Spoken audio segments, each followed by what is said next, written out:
रूस यूक्रेन युद्ध में भारतीय की गई जान। केरल का रहने वाला था व्यक्ति। रूस और यूक्रेन युद्ध के फ्रंट लाइन पर था तैनात।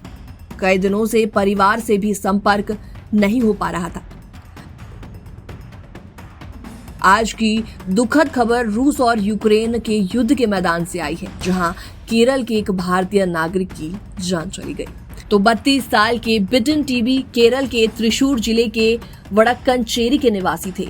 इंडियन एक्सप्रेस की एक रिपोर्ट के मुताबिक वो रूस और यूक्रेन के फ्रंट लाइन पर तैनात थे, जहां उनकी जान चली गई।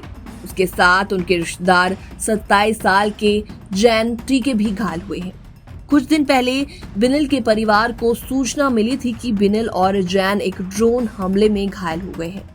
परिवार ने जब उनसे संपर्क करने की कोशिश की तो कोई भी जवाब नहीं मिला।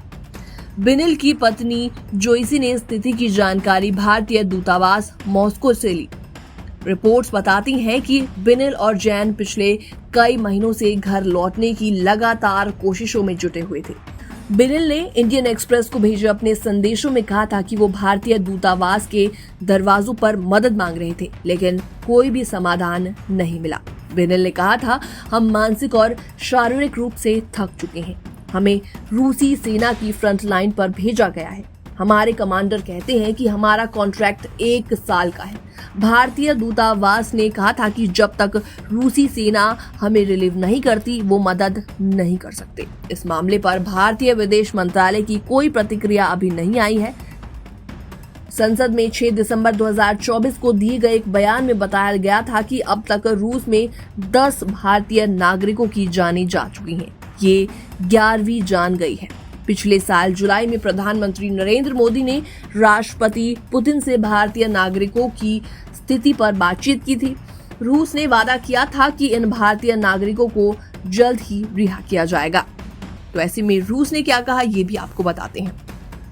रूस के दावों के अनुसार उन्होंने किसी भी भारतीय नागरिक को अपनी सेना में शामिल करने के लिए भर्ती नहीं किया। अप्रैल 2024 से रूस ने कई देशों, जिसमें भारत भी शामिल है, उसके नागरिकों को अपनी सेना में शामिल करने पर रोक लगा दी थी। तो ये घटना न केवल परिवार के लिए बल्कि पूरे देश के लिए चिंता का विषय बन गई है। हमारे जवान जो कि संघर्ष में फंसे हुए हैं, उन्हें सही समय पर मदद मिलनी चाहिए। बिनिल टीबी और उनके परिवार के प्रति हमारी गहरी संवेदनाएं हैं।